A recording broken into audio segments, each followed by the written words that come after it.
Well, we are in the heart of college football playoff time. We're now down to the quarterfinal rounds, and while this normally would mean that I would be talking about the matchups, I'm going to talk about the college football world in general right now. First of all, college football has irrevocably changed with the era of NIL and the transfer portal. For those of you who may not be familiar with what NIL is, it stands for name, likeness, and name, image, and likeness. Now, on the surface, it's supposed to mean that players can market themselves to get money. The reality is basically it's a pay for play. Colleges are basically paying their players to play for them, which up until a few years ago would be next to impossible. But as I have stated in podcasts and columns way back in the early 2000s, this was going to change because of the fact that there were legal challenges at the time, and eventually those legal challenges resulted in what we have today. The problem is that we have gone from one extreme to the other. We've gone to an extreme where just giving a t-shirt or a hamburger to a possible recruit would be a recruiting violation. Now you've got players making millions and millions of dollars and actually staying in college to make more money than going to the pros. Which, if it were just that, it wouldn't necessarily be so bad. But the problem is that with the transfer portal system the way it is right now, it is forcing players, or actually tempting players to jump programs almost every year. If you're not getting playing time in one program, you go somewhere else and get that at another place. And there, in some cases, have been players who played in one program one year, another program another year, a third program another year.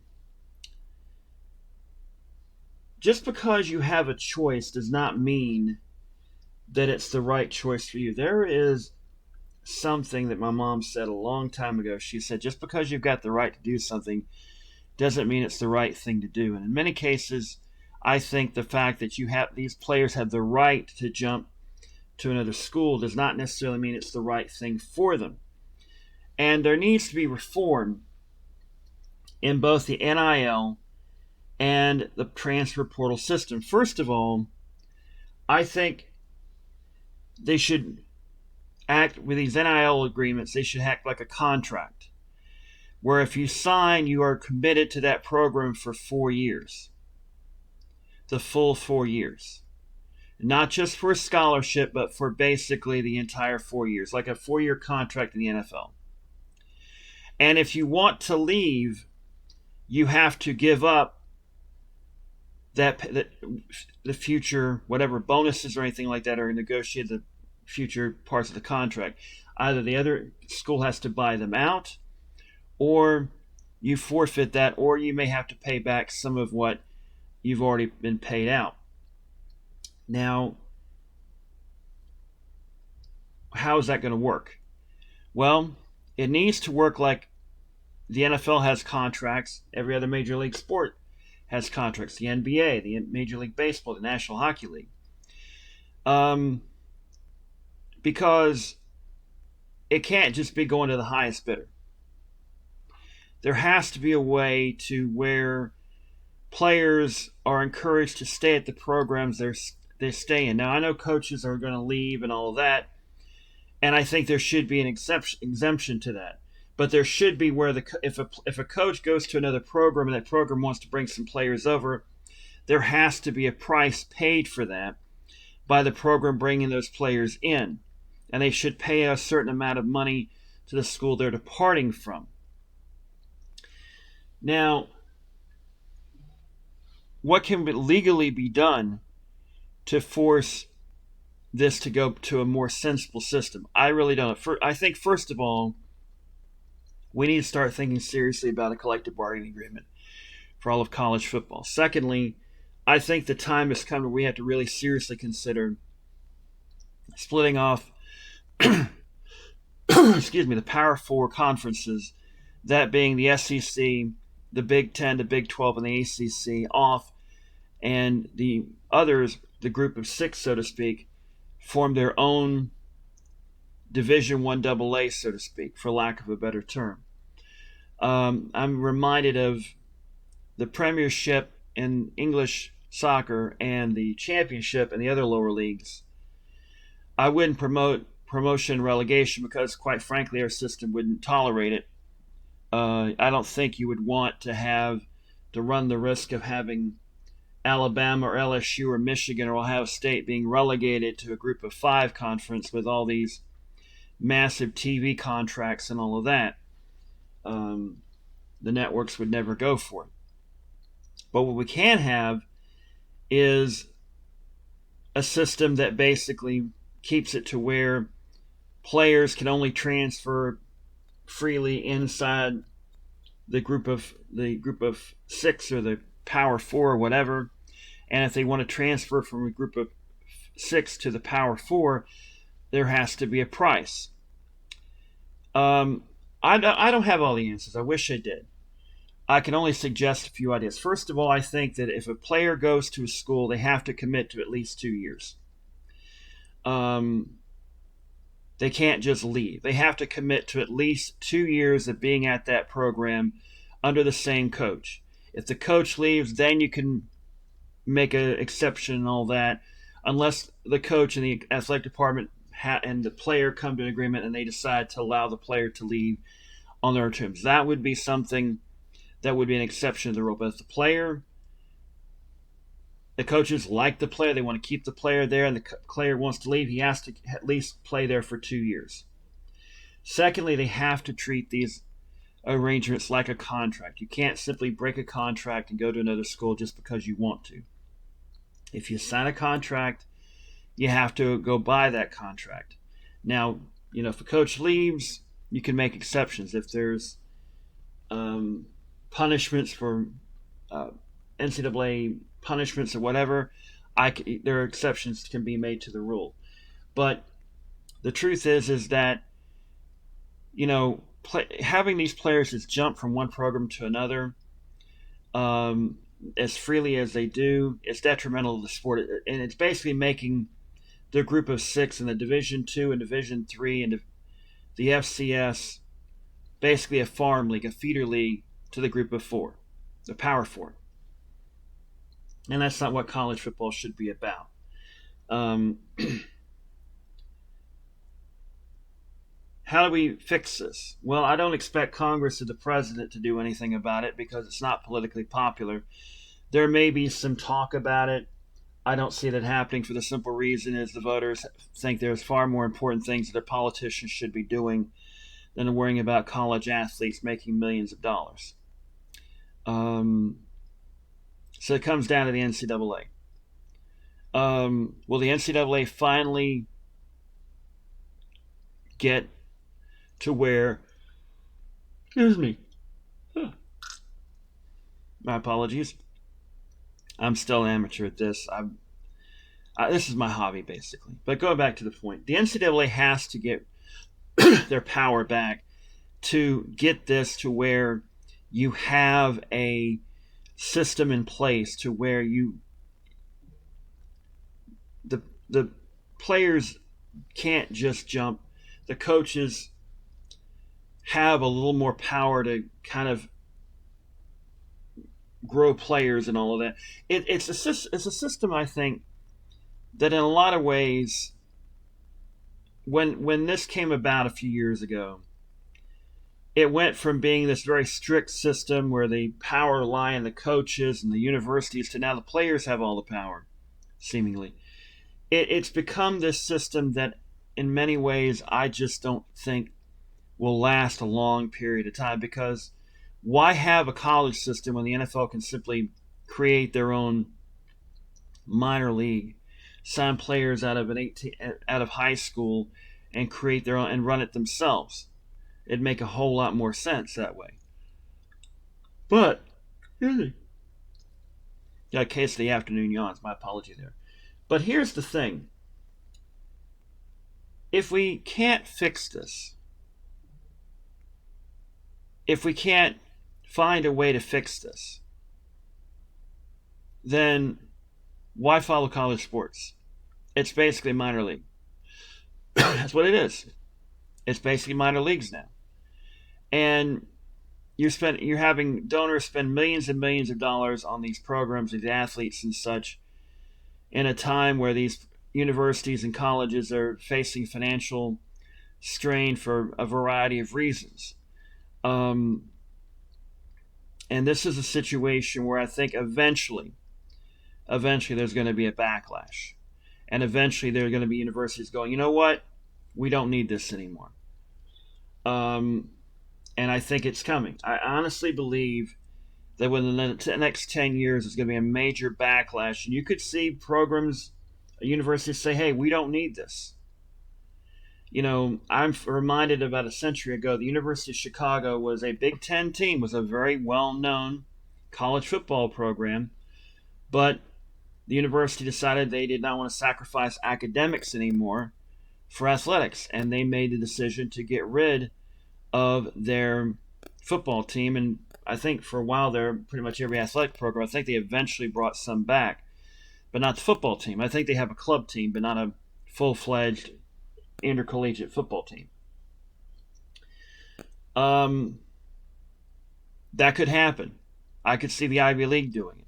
I could see some prestigious universities eventually do it. It all depends on how far this goes. If there's no regulation of this, if this continues going on the path that it's going on right now, combined with the movements of universities to new conferences and all of that, and all the breakups of the traditional conferences and all of that, in my honest opinion, it's going to lead to eventually where there's only going to be two conferences that mean anything, the SEC and the Big Ten, and eventually they'll merge together to have this one huge super league, and everybody else will be small potatoes, and they'll be left out in the cold of basically feeder leagues and minor leagues and all of this. And you know, it's what we have seen, and there's a variety of reasons for this the last 25 years since the turn of the century, is that money has ruined college sports, not for the athletes, but for the universities themselves, for the conferences, for the overall college sports scene, the NCAA, and for the networks. Basically, greed has hurt this industry. ESPN loves having all these bowl games that in reality mean nothing anymore with the college football playoff.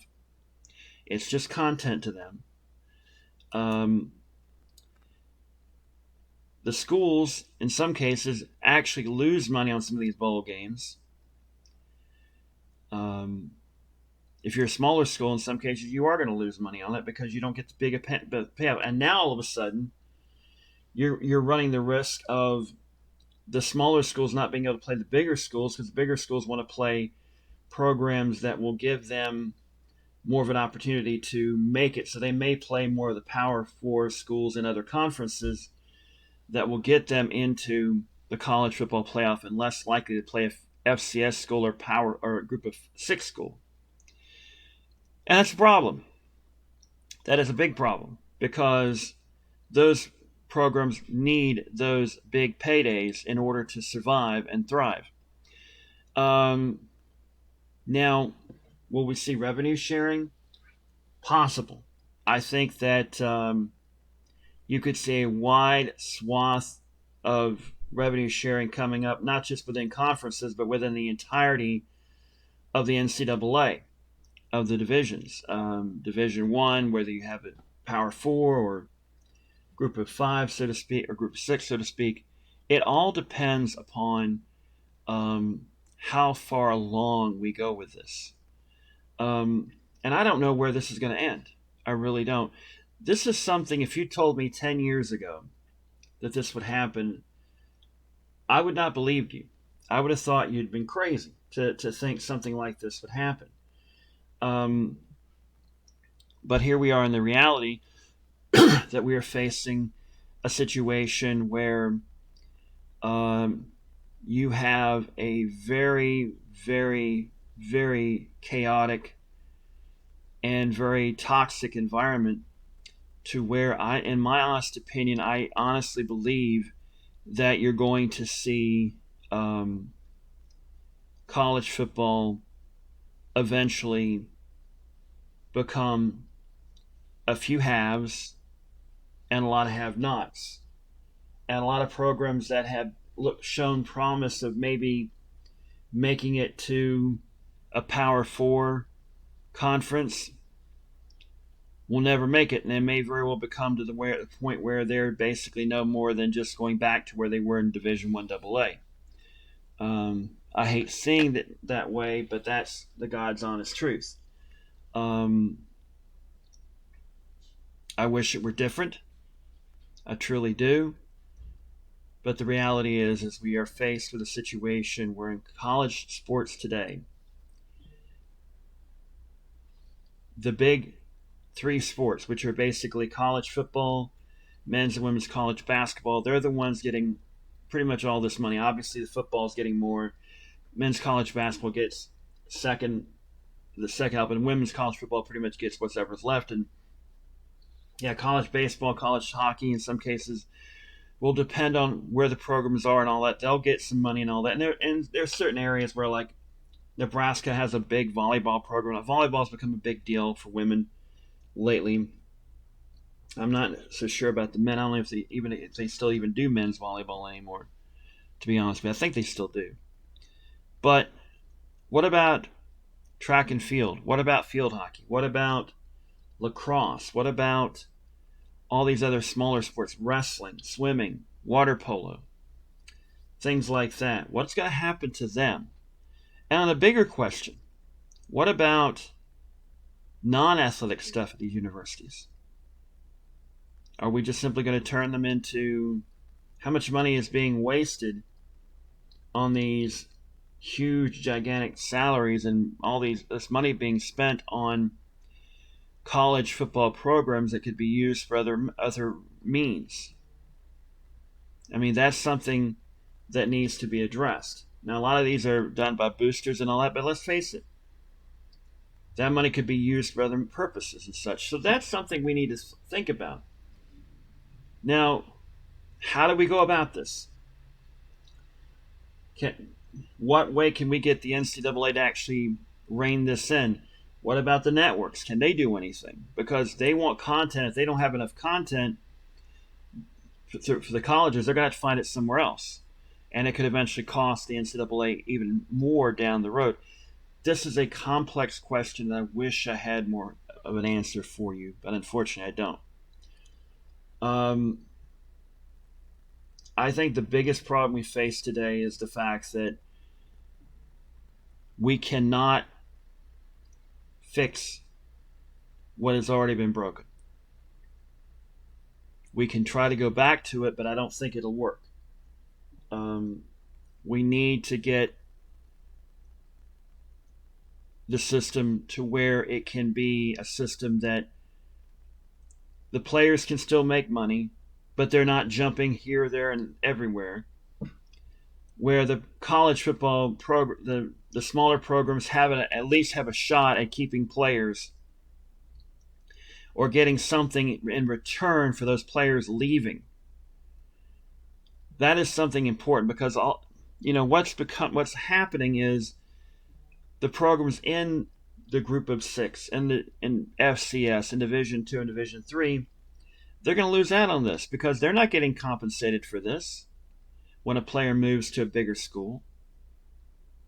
It just doesn't make any sense. Something has to be done. I wish I had a more concrete answer for you, but I don't, and I wish I did. But those are my thoughts about college football right now. If you want to comment, please do so. Thank you very much, and hope you have a great rest of your day.